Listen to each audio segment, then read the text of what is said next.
terobosan. Di dalam kehidupan kita, kita begitu rindu tentunya tidak hidup biasa-biasa.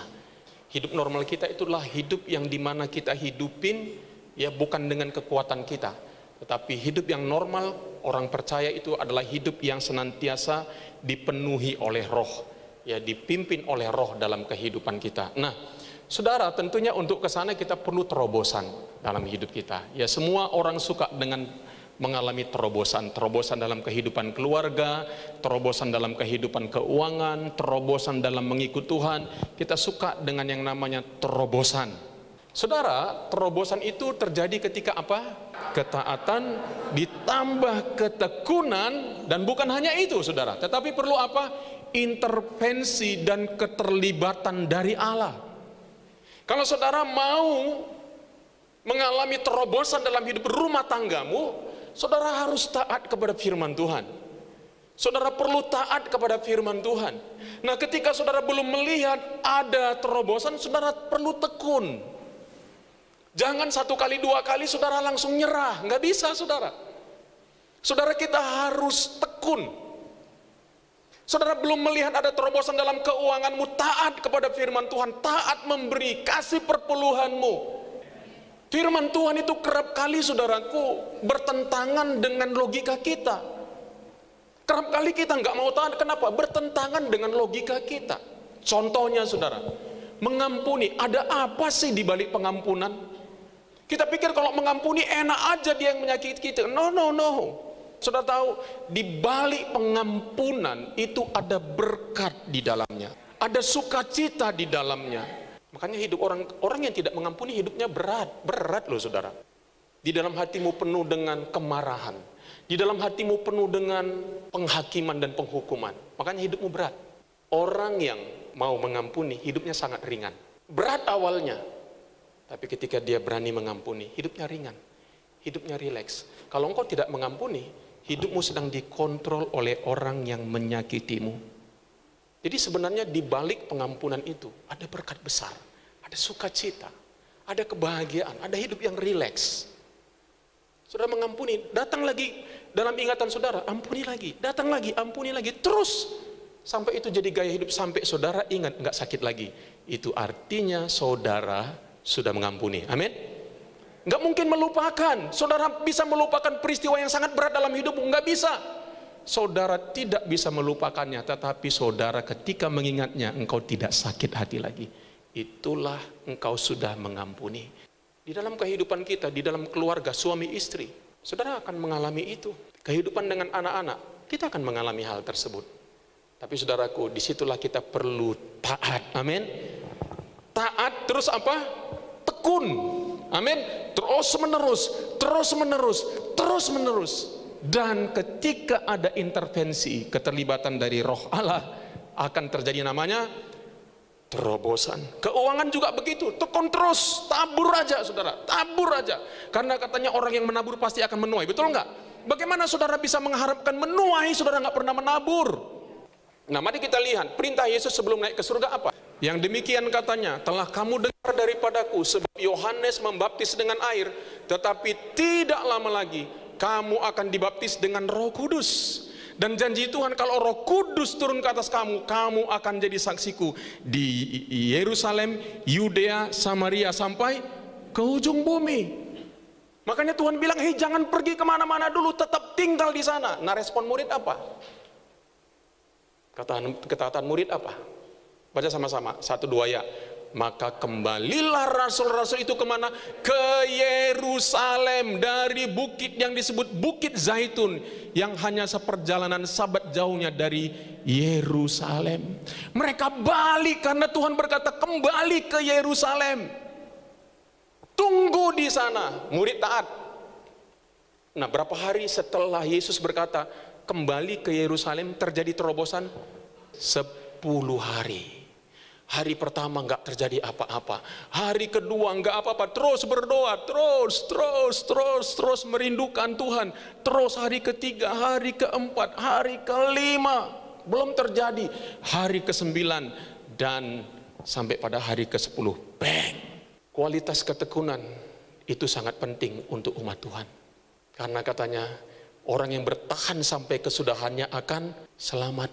Mereka semua bertekun dengan sehati dalam doa bersama-sama dengan beberapa perempuan serta Maria ibu Yesus dan dengan saudara-saudara Yesus. Apalagi ketika tiba hari Pentakosta, semua orang percaya berkumpul di satu tempat. Pentakosta artinya 50, saudara. Ya, jadi hari ke-50 setelah kapan? Setelah Yesus bangkit dari kubur. Bukan setelah Yesus naik ke surga. Setelah Yesus naik ke surga itu 10 hari. Tetapi setelah Yesus bangkit, dia 40 hari menunjukkan dirinya. Nah, 10 hari kemudian maka Roh Kudus dicurahkan. Intervensi Allah. Baca sama-sama 1, 2, 3 ya. Tiba-tiba turunlah dari langit suatu bunyi seperti tiupan angin keras yang memenuhi seluruh rumah di mana mereka duduk, dan tampaklah kepada mereka lidah-lidah seperti nyala api yang bertebaran dan hinggap pada mereka masing-masing. Oke, baca sama-sama ya. Maka penuhlah mereka dengan Roh Kudus, lalu mereka mulai berkata-kata dalam bahasa-bahasa lain seperti yang diberikan oleh Roh itu kepada mereka untuk mengatakannya. Kalau kita mengalami baptisan Roh Kudus, kalau kita mengalami kepenuhan Roh Kudus, maka kita akan mampu melakukan apa yang tidak dapat kita lakukan dengan kekuatan manusia biasa.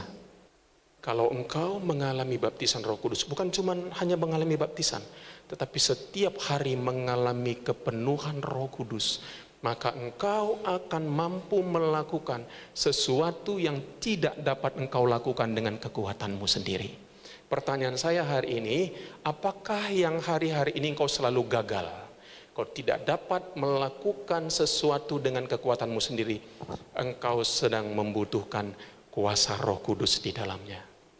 Engkau perlu intervensi Roh Kudus di dalam kehidupanmu, sehingga yang engkau lihat selalu adalah hal-hal yang baik, yang benar, mulia, sedap didengar, patut dipuji. Apakah kita hari ini sedang hidup dengan kekuatan kita, atau hidup kita ada di bawah pengaruh Roh Kudus? Mari kita baca Efesus 5 ayat 18. Dan janganlah kamu mabuk oleh anggur, karena anggur menimbulkan hawa nafsu, tetapi hendaklah kamu penuh dengan Roh. Tuhan bilang, janganlah kamu mabuk oleh anggur, karena anggur menimbulkan hawa nafsu, tetapi hendaklah kamu penuh dengan Roh. Artinya apa? Sama. Kalau orang penuh dengan anggur, artinya di bawah kendali anggur, tetapi orang yang penuh dengan Roh, di bawah kendali Roh. Kalau hidupmu di bawah kendali Roh, engkau akan melakukan hal-hal yang tidak dapat engkau lakukan dengan kekuatan biasa. Pertanyaannya sekarang adalah sederhana. Apakah kita sering menyadari Roh Kudus ada di dalam diri kita? Atau kita cuek-cuek saja? Padahal Roh Kudus berdiam di dalam diri kita. Yaitu pribadi Allah sendiri, saudara. Hasilnya apa? Hati bagi orang lain. Orang yang mengalami kepenuhan Roh Kudus, setiap hari dipimpin oleh Roh Kudus, hatinya bukan kepada diri sendiri, hatinya buat orang lain. Hatinya ingin memberkati orang lain, mengasihi orang lain, melayani orang lain. Itu orang yang dipenuhi oleh Roh Kudus. Bagaimana hidup orang lebih baik? Kalau engkau punya usaha, selalu berpikir bagaimana memberkati orang ini, bukan bagaimana memeras orang ini. Mereka punya keberanian untuk memberitakan Injil, kabar baik, berita bahwa Yesus yang sudah mati di kayu salib, salib adalah Tuhan, dan kematiannya adalah untuk pengampunan dosa. Dia yang diserahkan Allah menurut maksud dan rencananya, telah kamu salibkan dan kamu bunuh oleh tangan bangsa-bangsa durhaka. Tetapi Allah membangkitkan dia dengan melepaskan dia dari sengsara maut, karena tidak mungkin ia tetap berada di dalam kuasa maut itu. Yesus inilah yang dibangkitkan Allah, dan tentang hal ini kami semua adalah saksi. Dan sesudah ia ditinggikan oleh tangan kanan Allah dan menerima Roh Kudus yang dijanjikan itu, maka apa? Maka dicurahkannya lah apa yang kamu lihat dan dengar di sini. Ketika mereka mendengar hal itu, hati mereka sangat terharu. Lalu mereka bertanya kepada Petrus dan rasul-rasul yang lain, apakah yang harus kami perbuat? Saudara-saudara, jawab Petrus kepada mereka, bertobatlah dan hendaklah kamu masing-masing memberi dirimu dibaptis dalam nama Tuhan Yesus Kristus untuk pengampunan dosamu. Maka kamu akan menerima karunia Roh Kudus. Saudaraku, Alkitab berkata 3.000 orang bertobat. Petrus yang tadinya pengecut, ketika ngalamin baptisan dan kepenuhan Roh Kudus, dia berani berdiri. Orang bilang, hei, orang ini ngapain? Mereka mabuk. Petrus bilang, ini baru jam 9. Petrus bilang, kamu tahu nggak? Kamu orang-orang durhaka yang sudah menyalibkan Yesus. Oh, tadi saudara penakutnya minta ampun. Tapi ketika dikuasai oleh Roh Kudus, bukan Petrus lagi, Petrus itu, tapi dia di bawah kendali Allah Roh Kudus. Bukan Petrus yang sama lagi. Amin. Yang kedua, baca sama-sama, 1, 2 ya. Mereka memiliki gaya hidup yang baru. Apa itu? Dan semua orang yang telah menjadi percaya tetap bersatu. Dan segala kepunyaan mereka adalah kepunyaan bersama. Dan selalu ada dari mereka yang menjual harta miliknya, lalu membagi-bagikannya kepada semua orang sesuai dengan keperluan masing-masing. Dengan bertekun dan dengan sehati mereka berkumpul tiap-tiap hari dalam bait Allah. Mereka memecahkan roti di rumah masing-masing secara bergilir dan makan bersama-sama dengan gembira dan tulus hati. Gaya hidup baru apa? Bersatu, tidak terpecah-pecah, terkotak-kotak. Ini saudara, ketika gereja jemaat itu dipimpin dan dipenuhi oleh Roh Kudus, enggak ada lagi kotak-kotak. Lihat, yang berikutnya apa? Menggunakan milik untuk kepentingan bersama. Ya, ada orang susah kali dipinjam mobilnya. Susah kali. Ya, kalau dipinjam mobilnya saudaraku, aduh berat saudara. Yang terpaksa lah mobil penatua yang lama kalau jemput antar tamu kan, nggak keren gitu saudara. Ya, saya mau ajak kita semua, milik tetap milik saudara atas nama saudara, tapi kepemilikan harusnya bisa dipakai untuk kepentingan bersama. Amin. Murah hati, saling berbagi, yang kuat menolong yang lemah. Amin. Yang ketiga apa? Mereka melakukan mukjizat. Yang lumpuh sejak lahirnya sehingga ia harus diusung. Tiap-tiap hari orang itu diletakkan dekat pintu gerbang bait Allah yang bernama pintu gerbang indah untuk meminta sedekah kepada orang yang masuk ke dalam bait Allah. Ketika orang itu melihat bahwa Petrus dan Yohanes hendak masuk ke bait Allah, ia meminta sedekah. Mereka menatap dia dan Petrus berkata, lihatlah kepada kami. Lalu orang itu menatap mereka dengan harapan akan mendapatkan sesuatu dari mereka. Tetapi Petrus berkata, emas dan perak tidak ada padaku. Tetapi apa yang kupunya kuberikan kepadamu. Demi nama Yesus Kristus, orang Nazaret itu apa katanya? Berjalanlah. Mujizat terjadi.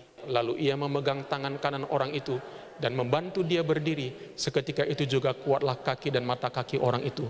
Ia melonjak berdiri lalu berjalan kian kemari dan mengikuti mereka ke dalam bait Allah, berjalan dan melompat-lompat serta memuji Allah. Yang keempat, mereka tidak takut pada ancaman. Apa ancaman kita hari ini? Covid. Apakah masa Covid ini membuat kita berhenti melayani? Bisa pakai macam-macam hal sosial media. Mungkin kita nggak boleh sering-sering ketemu. Oke. Tapi bisa nggak dengan cara lain? Bisa. Mari saudaraku, kita hidup jangan dengan ketakutan. Amin.